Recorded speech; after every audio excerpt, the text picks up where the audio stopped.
నమస్కారం దూరదర్శన్ వార్తలకి స్వాగతం నేను శాంతి ముందుగా ముఖ్యాంశాలు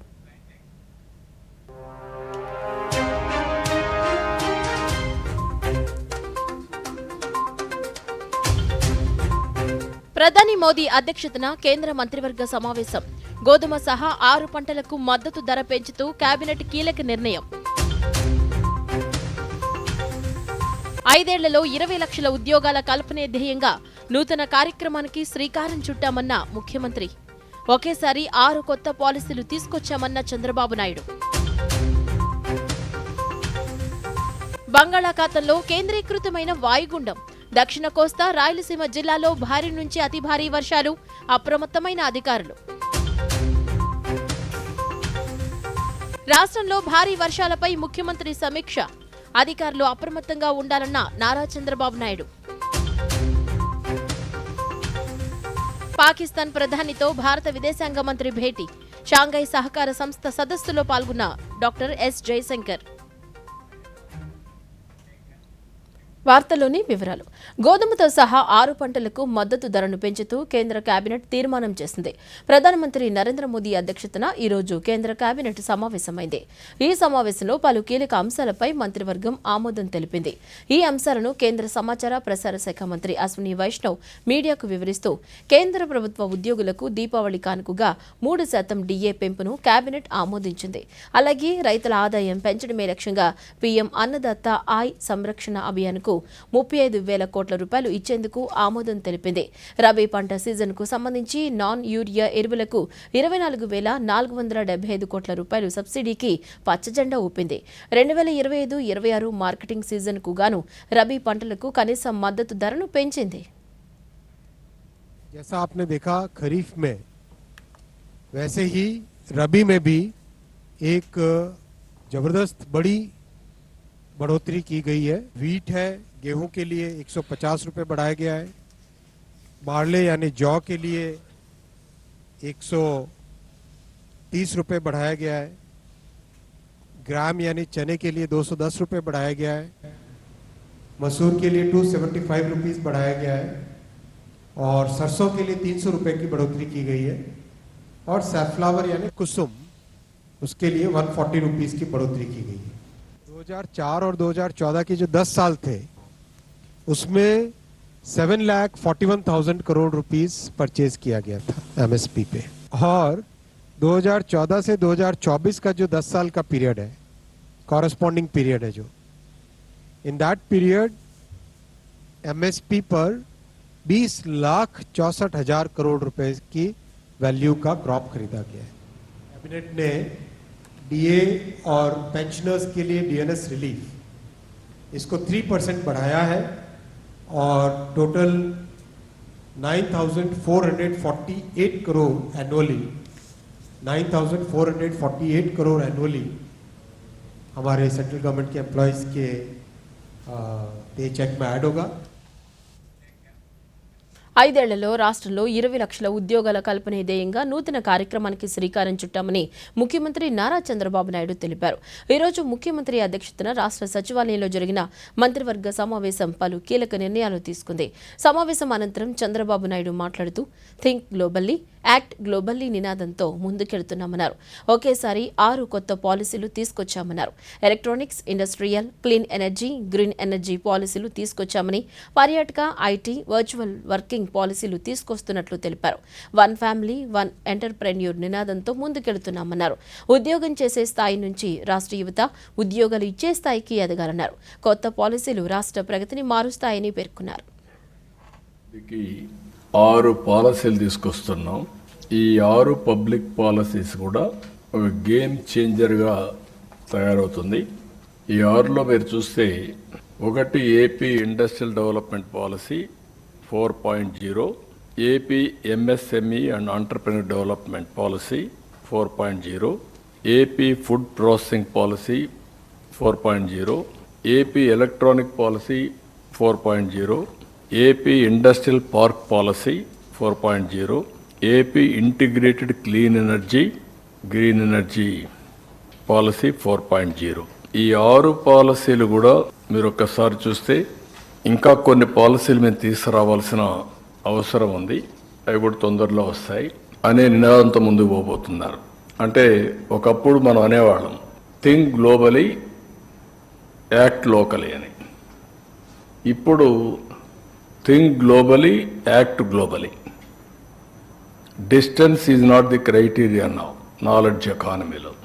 ప్రపంచానికి సర్వీసెస్ అందించి నాలెడ్జ్ ఎకానమీలో తద్వారా ఉపాధి కల్పించడమే కాకుండా డబ్బులు సంపాదించే మార్గం వచ్చేసింది, ఏదర్ నేషనలీ ఆర్ గ్లోబలీ. అందుకే one family one entrepreneur, this is the slogan. ఒక పక్కన జాబ్ క్రియేట్ చేయడం, job first, think globally act globally, one family one entrepreneur. నేను ఎప్పుడూ చెప్పేవాడిని, మీరు ఉద్యోగాలు చేయడం కాదు, మీరు ఉద్యోగాలు ఇచ్చే పరిస్థితి రావాలని. జాబ్ సీకర్ కాదు, జాబ్ ప్రొవైడర్గా ఉండాలని. నైరుతి బంగాళాఖాతంలో ఏర్పడిన వాయుగుండం ప్రభావంతో దక్షిణ కోస్తా రాయలసీమ జిల్లాల్లో వర్షాలు కురుస్తున్నాయి. భారీ వర్షాల నేపథ్యంలో ఆయా జిల్లాల్లోని పరిస్థితులపై ముఖ్యమంత్రి నారా చంద్రబాబు నాయుడు సమీక్షా సమావేశం నిర్వహించారు. శ్రీ పొట్టి శ్రీరాములు, నెల్లూరు సహా పలు జిల్లాల్లో కురుస్తున్న భారీ వర్షాలపై అధికారులతో సమీక్షించారు. కొన్ని ప్రాంతాల్లో 20 సెంటీమీటర్లకు పైగా వర్షం పడటం, ఆకస్మిక వరదలు వచ్చే అవకాశం ఉందన్న సమాచారం నేపథ్యంలో యంత్రాంగం అప్రమత్తంగా ఉండాలని ముఖ్యమంత్రి ఆదేశించారు. వర్ష ప్రభావిత జిల్లాలోని పరిస్థితులను ఎప్పటికప్పుడు తనకు నివేదించాలని ముఖ్యమంత్రి కార్యాలయ అధికారులకు సూచించారు.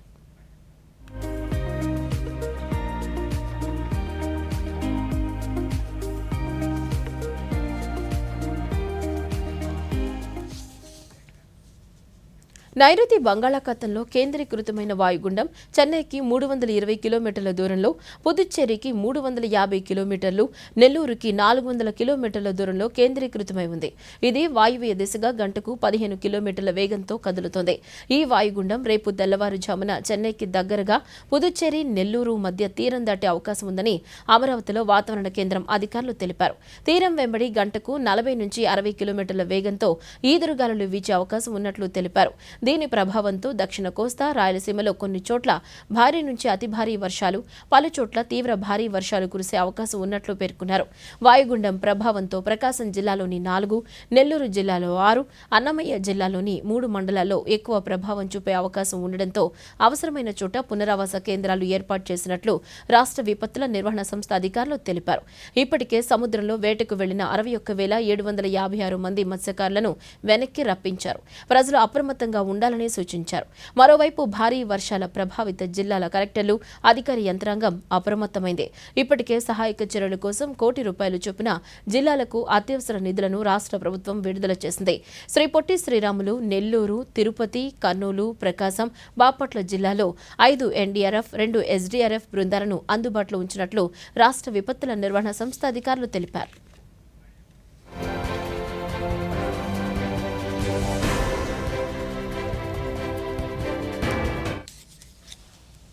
వాయుగుండం ప్రభావంతో దక్షిణ కోస్తా జిల్లాలో విస్తారమైన వర్షాలు కురుస్తున్నట్లు అమరావతి వాతావరణ కేంద్రం శాస్త్రవేత్త ఎస్ కరుణాసాగర్ తెలిపారు. దక్షిణ కోస్తాంధ్ర, రాయలసీమ జిల్లాల్లో కొన్ని ప్రాంతాల్లో భారీ నుంచి అతి భారీ వర్షాలు కురిసే అవకాశం ఉన్నట్లు తెలిపారు.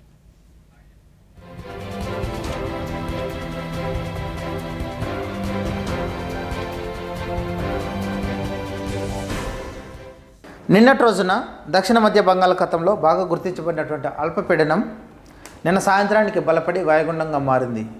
దాని ఫలితంగా నిన్నటి రోజున మనకు రాష్ట్రంలో విస్తారమైనటువంటి వర్షాలు రావడం జరిగింది. మరి ముఖ్యంగా దక్షిణ కోస్తాంధ్రప్రదేశ్లో మనకు చాలా చోట్ల వర్షపాతం నమోదు కాక గరిష్టంగా నెల్లూరు జిల్లాలోని కావలిలో 18 సెంటీమీటర్ల వర్షపాతం నమోదు కావడం జరిగింది. అలాగే రాయలసీమలో అనేక చోట్ల విస్తారమైనటువంటి వర్షాలు రాగా మనకు తిరుపతి జిల్లాలోని సూళ్లూరుపేటలో 22 సెంటీమీటర్ల వర్షపాతం నమోదు కావడం జరిగింది. ఇక ఈరోజు చూసినట్లయితే వాయుగుండం వాయువ్య బంగాళాఖాతంలో కొనసాగుతుంది. ఇది ప్రస్తుతం ఈరోజు ఉదయం 8:30 గంటలకి చెన్నైకి తూర్పు ఆగ్నేయ దిశలో 320 కిలోమీటర్ల దూరంలోను, అలాగే పుదుచ్చేరికి తూర్పు ఈశాన్య దిశలో 350 కిలోమీటర్ల దూరంలోను, నెల్లూరుకి నైరుతి దిశలో 400 కిలోమీటర్ల దూరంలో కేంద్రీకృతమైంది. రేపు ఉదయం అనగా 17వ తేదీ మార్నింగ్కి మనకు ఉత్తర తమిళనాడు అలాగే దక్షిణ కోస్తాంధ్రప్రదేశ్ ప్రాంతాలైనటువంటి రామరామిగా, నెల్లూరు అలాగే చెన్నై మధ్యలో మనకు తీరం దాటే అవకాశం ఉంది. వీటి ఫలితంగా ఈరోజు రేపు వాతావరణ సూచనలు మరియు హెచ్చరికలు చూసినట్లయితే ఈరోజు మనకు భారీ నుండి అతి భారీ వర్షాలు అనేక చోట్ల, అలాగే వాటితో పాటుగా 1 లేదా 2 చోట్ల అత్యంత భారీ వర్షాలు మనకు దక్షిణ వార్తల్లో స్వల్ప విరామం. త్వరగా కానీ గురు, ప్లీజ్ త్వరగా. ఇంకో మ్యాచ్ ఏదైనా ఉందా? అలాంటిదే అనుకో గురు, బ్యాంక్ వెళ్ళాలి తాతగారిని తీసుకొని. అవును కదా, వయసు అయిపోయినప్పుడు అప్పుడప్పుడు సహాయం కావాలి మరి. కానీ బ్యాంకింగ్ కి కాదు. అయినా గానీ ఆర్బీఐ ఉంటుంది, సీనియర్ సిటిజన్స్ అందరికంటే ముందని. మీరు 70 ఏళ్లు నిండిన వారైనా, మీరు బ్యాంకుకి వెళ్ళలేకపోయినా బ్యాంకు మీ దగ్గరికి వస్తుంది అవసరమైన సేవలతో, అది యోగ్యమైన ధరలకి. సీనియర్ అందరికన్నా ముందు. ఆర్బీఐ అంటుంది, విషయాలు తెలుసుకోండి, జాగరూకంగా ఉండండి. తిరిగి వార్తలకి స్వాగతం. రాష్ట్రంలో కురుస్తున్న వర్షాల పరిస్థితులపై ఆర్టీజీఎస్లు నిరంతర పర్యవేక్షణ చేస్తున్నారు. RTGS CEO K Dinesh Kumar ఆర్టీజీఎస్లో చేపట్టిన ఏర్పాట్లను పర్యవేక్షించారు. వర్షాలు అధికంగా కురిసే సూచనలున్నట్లు గుర్తించిన జిల్లాల్లో మొత్తం 4,845 సర్వేలెన్స్ కెమెరాలను ఏర్పాటు చేశారు. వీటి ద్వారా అక్కడ పరిస్థితిని ఆర్టీజీఎస్ నుంచి ప్రత్యక్షంగా సమీక్షిస్తున్న తీరును పరిశీలించారు. భారీ వర్షాలు కురిసే అవకాశం ఉందని భావిస్తున్న శ్రీ పొట్టి శ్రీరాములు నెల్లూరు, ప్రకాశం, తిరుపతి, చిత్తూరు, కడప జిల్లాలో క్షేత్రస్థాయిలో పరిస్థితిని ఆర్టీజీఎస్ సిబ్బంది తెలుసుకుంటున్న తీరును పరిశీలించారు. ఈ సందర్భంగా ఆయన మాట్లాడుతూ, వర్షాల వల్ల ఎక్కడ ఎలాంటి సమస్యలు ఉత్పన్నమైనా సిబ్బంది వాటిని తక్షణం ఉన్నతాధికారుల దృష్టికి తీసుకెళ్లేలా చూడాలని ఆదేశించారు. బాధితులకు ఎక్కడ ఎలాంటి సమస్యలు తలెత్తినా వాటిని తక్షణం పరిష్కరించేలా చేయాలని సూచించారు. గంట గంటకు వాతావరణం, వర్షాల పరిస్థితులపై ఆర్టీజీఎస్ నివేదికలు రూపొందించాలన్నారు.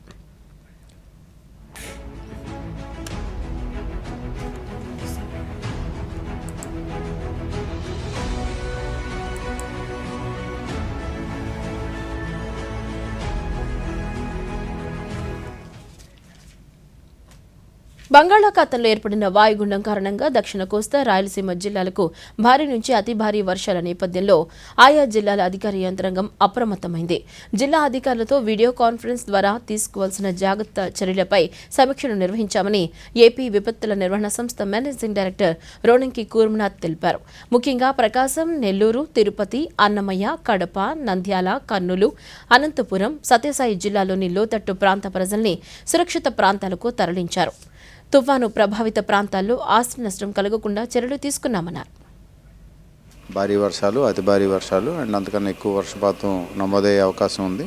సో దీనికి సంబంధించి ఏంటంటే మీ అందరికీ తెలుసు, 10th మాకు ఫస్ట్ ఫోర్కాస్ట్ అందిన వెంటనే ఆ డిస్ట్రిక్ట్స్ ఏవైతే ఉన్నాయో మన south coastal districts as well as Rayalaseema జిల్లాల కలెక్టర్స్, ఎస్పీస్ అందరితో కూడాను సో టెలికాన్ఫరెన్స్ స్పెషల్ సిఎస్ గారు, అలాగే ఆనరబుల్ మినిస్టర్ ఫర్ హోమ్ వీళ్ళందరూ కూడా టీసీ తీసుకోవడం జరిగింది. టెలికాన్ఫరెన్స్ ద్వారా అందరిని కూడా అలర్ట్ చేశారు.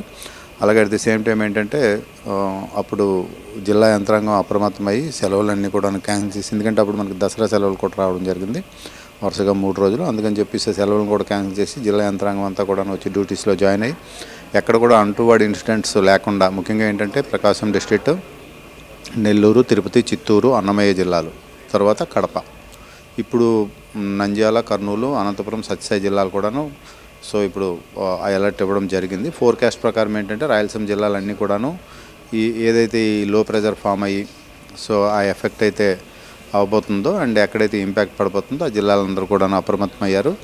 లోతట్టు ప్రాంతాల్లో ఉన్న ప్రజలను ఏంటంటే సురక్షిత ప్రాంతాలకు తరలించి సో వాళ్ళకి పునరావాసం కల్పించారు. అట్ ది సేమ్ టైం ఇంకోటి ఏంటంటే ఎక్కడ కూడాను ఆస్తి నష్టం జరగకుండా, అలాగే హ్యూమన్ లాస్, క్యాటిల్ లాస్ కూడా లేకుండా సో అన్ని రకాలైన చర్యలు తీసుకోవడం జరిగింది. టైమ్లీ ఏంటంటే ఫోర్కాస్ట్ని ఎప్పటికప్పుడు అలర్ట్ చేస్తూ ఎంత వర్షపాతం పడవచ్చు, ఎక్కడెక్కడ.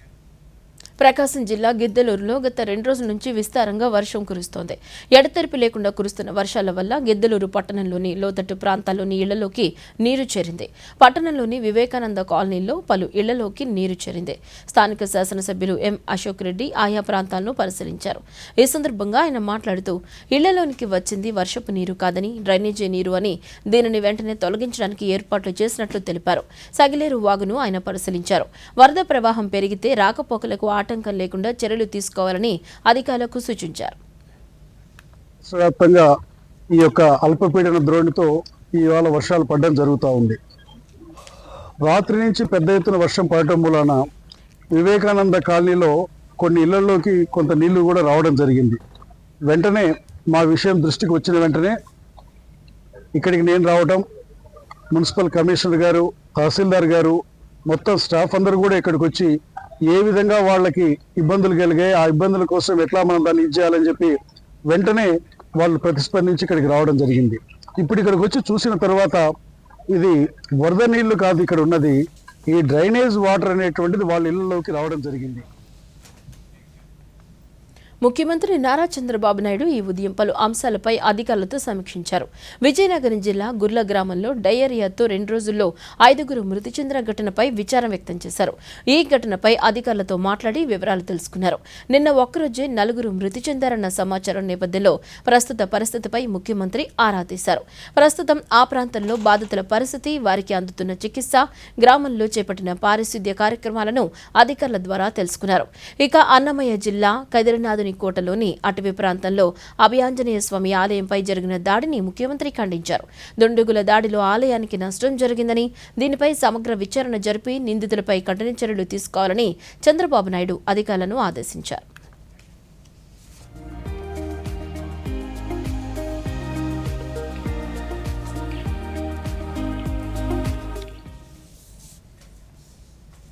పదహారవ ఈసా ఫౌండేషన్ గ్రామోత్సవం వేడుకలకు సంబంధించిన గోడ పత్రికను సచివాలయంలోని రాష్ట్ర రవాణా యువజన శాఖ మంత్రి రాంప్రసాద్ రెడ్డి ఆవిష్కరించారు. ఈసా ఫౌండేషన్ గ్రామోత్సవం ప్రత్యేక క్రీడా వేడుకను నిర్వహించడం పట్ల మంత్రి హర్షం వ్యక్తం చేశారు.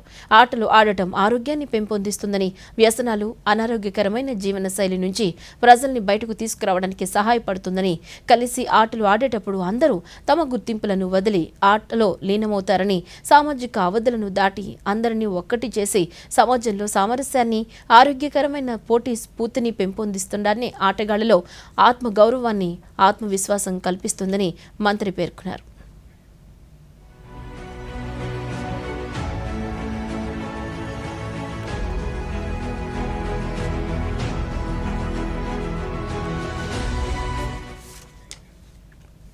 దేశంలో తొలిసారిగా బీసీల కోసం రక్షణ చట్టం తీసుకురావాలని నిర్ణయం తీసుకోవడం శుభపరిణామమని రాష్ట్ర మంత్రుల బృందం పేర్కొంది.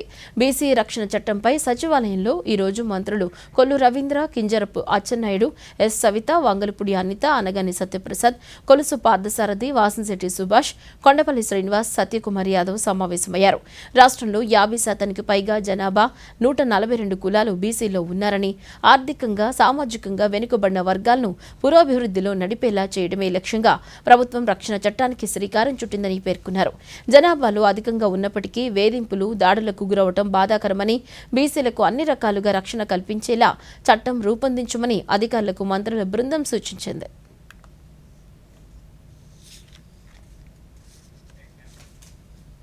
అమరావతి డ్రోన్ సమ్మిట్కు ఔత్సాహికుల నుంచి అనూహ్య స్పందన లభిస్తుంది. డ్రోన్ హ్యాకథాన్కు యువత భారీ స్థాయిలో పోటీ పడుతున్నారు. ఇప్పటికే 400 మంది పోటీకి నమోదు. ఔత్సాహికుల సౌలభ్యం కోసం మరో 2 రోజుల గడువు పెంచారు.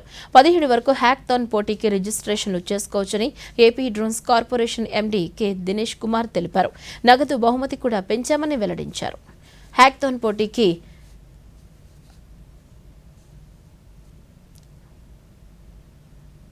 అమరావతి డ్రోన్ సమ్మిట్.com వెబ్సైట్ ద్వారా ఉచితంగా నమోదు చేసుకోవచ్చని దినేష్ కుమార్ తెలిపారు.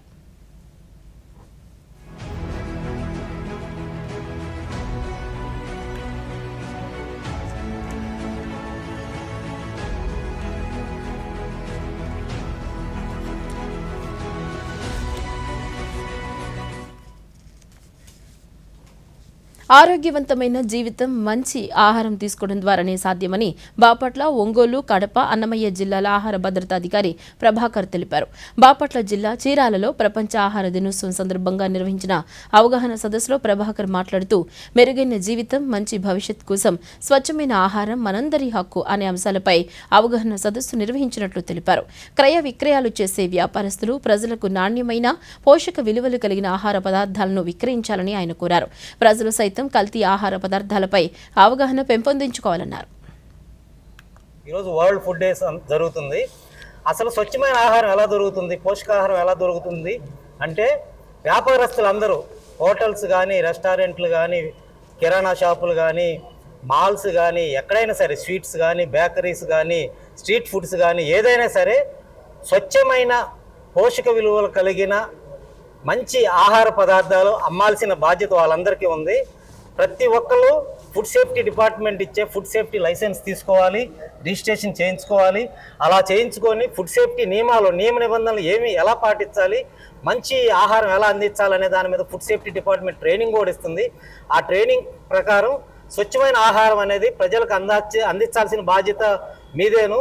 మీ అందరూ హోటల్స్ కానీ ఎవరైనా సరే అందరూ మంచి భవిష్యత్తు ప్రజలకు అందించాల్సిందే. ప్రజలు ఎక్కువ కాలం బతకాలి.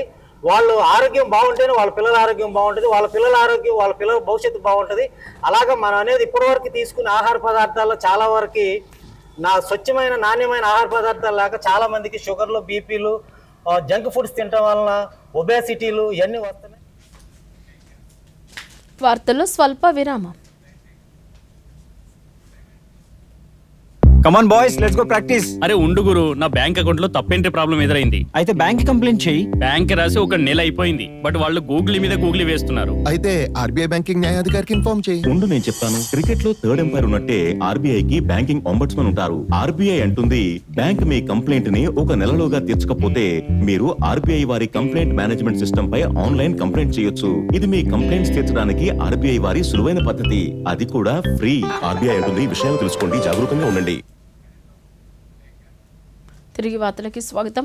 కృష్ణా జిల్లా మచిలీపట్నంలోని ప్రభుత్వ వైద్య కళాశాల విద్యార్థులకు మానవ అక్రమ రవాణా, ర్యాగింగ్ చట్టాలపై అవగాహన సదస్సు నిర్వహించారు.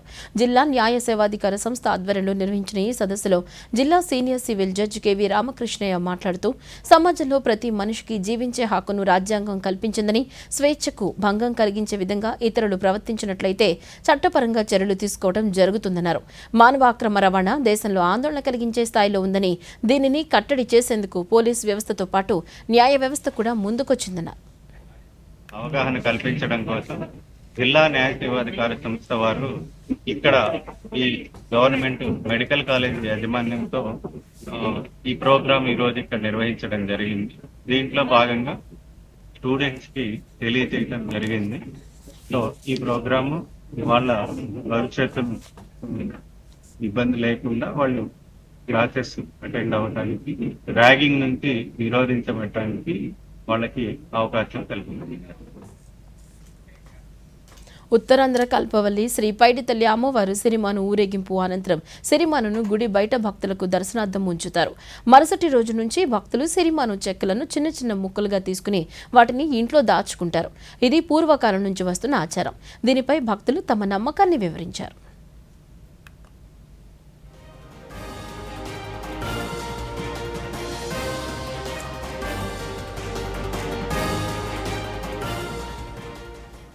అమ్మవారు అందరూ చెక్క మంచి జరగాలని, అందరు దేవుడి మూల బీరువాల బాగోలేకపోయినా కష్టమైన సుఖమైన ఎల్లవేళప్పుడు అమ్మవారు కాపాడుతుందని అమ్మవారి చెక్క మేము అమ్ముతాం. సంవత్సరంకి ఒకసారి మేము సంవత్సరం అంతా సేవ చేస్తాం.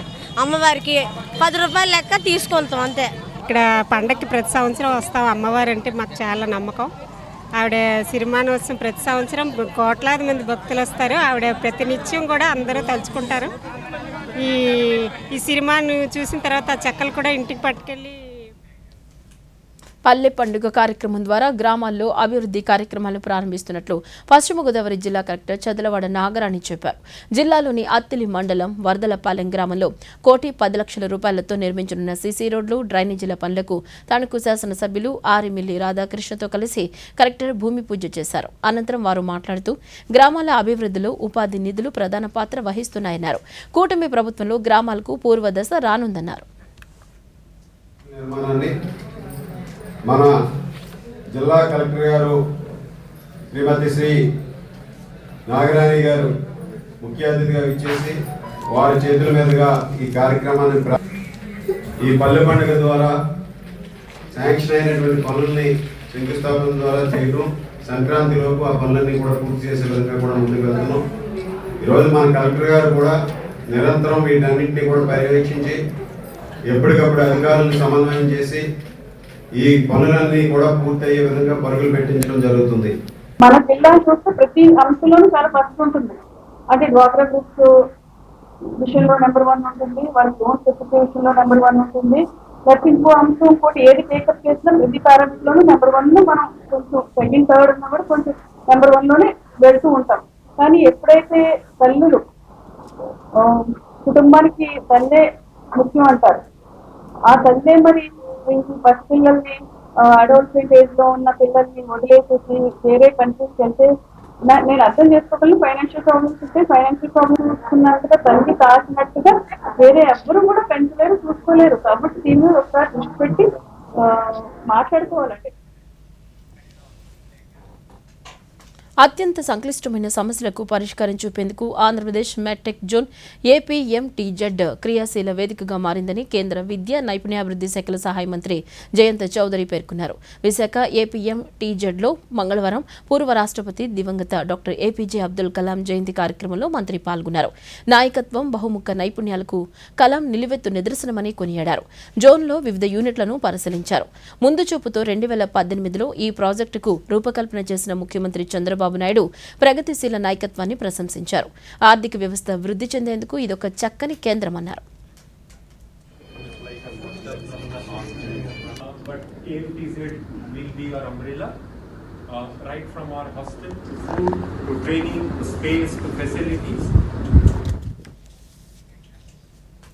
ఆఫ్రికా దేశాల పర్యటనలో ఉన్న రాష్ట్రపతి ద్రౌపది ముర్ము అల్జీరియా పర్యటనను ముగించుకుని ఈరోజు మౌరిటానియా దేశానికి చేరుకున్నారు. మౌరిటానియాలో ఆమె ఆ దేశ అధ్యక్షులు మొహమ్మద్ ఔల్ద్ చీక్ ఎల్ గజౌనీతో ప్రత్యేకంగా భేటీ అయ్యారు. ఇరు దేశాల మధ్య ఉన్న సంబంధాలు, ద్వైపాక్షిక అంశాలపై చర్చించారు. అదేవిధంగా ఇరు దేశాల సంస్కృతి, విదేశీ కార్యాలయ సంస్థలు, విదేశీ కార్యాలయ సంప్రదింపులు, వీసాలకు సంబంధించిన 4 అవగాహన ఒప్పందాలు చేసుకున్నారు.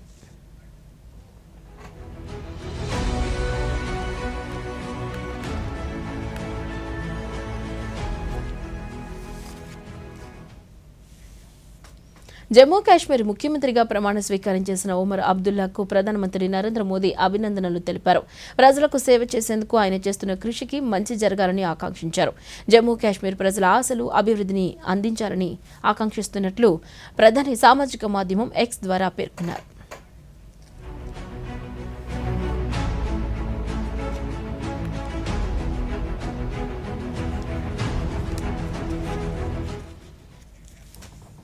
హర్యానా ముఖ్యమంత్రిగా నాయబ్ సింగ్ సైని ఈరోజు బాధ్యతలు స్వీకరించారు.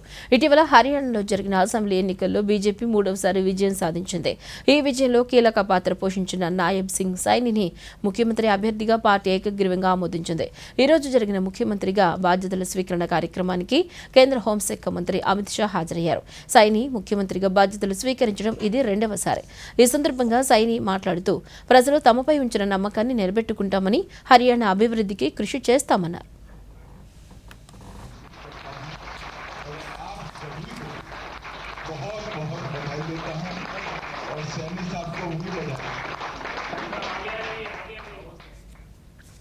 నమ్మకం, స్నేహం, సహకారం లోపిస్తే పొరుగువారు దూరమవుతారని, 2 దేశాల మధ్య సంబంధాలు ఎందుకు దెబ్బతిన్నాయో ఆ దేశం ఆత్మ పరిశీలన చేసుకోవాలని కేంద్ర విదేశాంగ మంత్రి డాక్టర్ ఎస్ జయశంకర్ అన్నారు.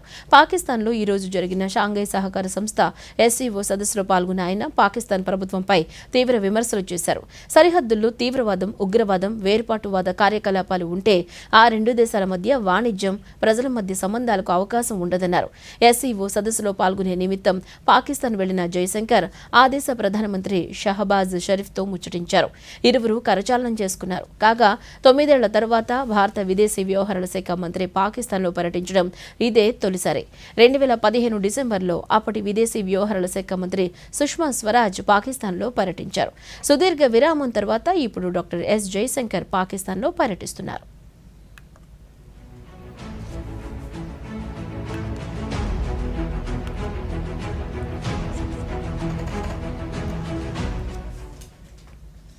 నైరుతి బంగాళాఖాతంలో ఏర్పడిన వాయుగుండంతో తమిళనాడు, ఆంధ్రప్రదేశ్ రాష్ట్రాలలో తీవ్ర వర్షపాతం నమోదవుతున్న కారణంగా 2 రాష్ట్రాల మత్స్యకారులు ఒడ్డుకు వెళ్లాలని చెన్నై PRO హెచ్చరించారు. వాతావరణం మెరుగుపడే వరకు జాలర్లు సముద్రంలోకి వెళ్లరాదని సూచించారు. 2 రాష్ట్రాల తీరాల వెంబడి ప్రస్తుత వాతావరణ సవాళ్లను తగ్గించడానికి సహాయక బృందాలతో పాటు వైద్య సిబ్బందిని సిద్ధం చేసింది.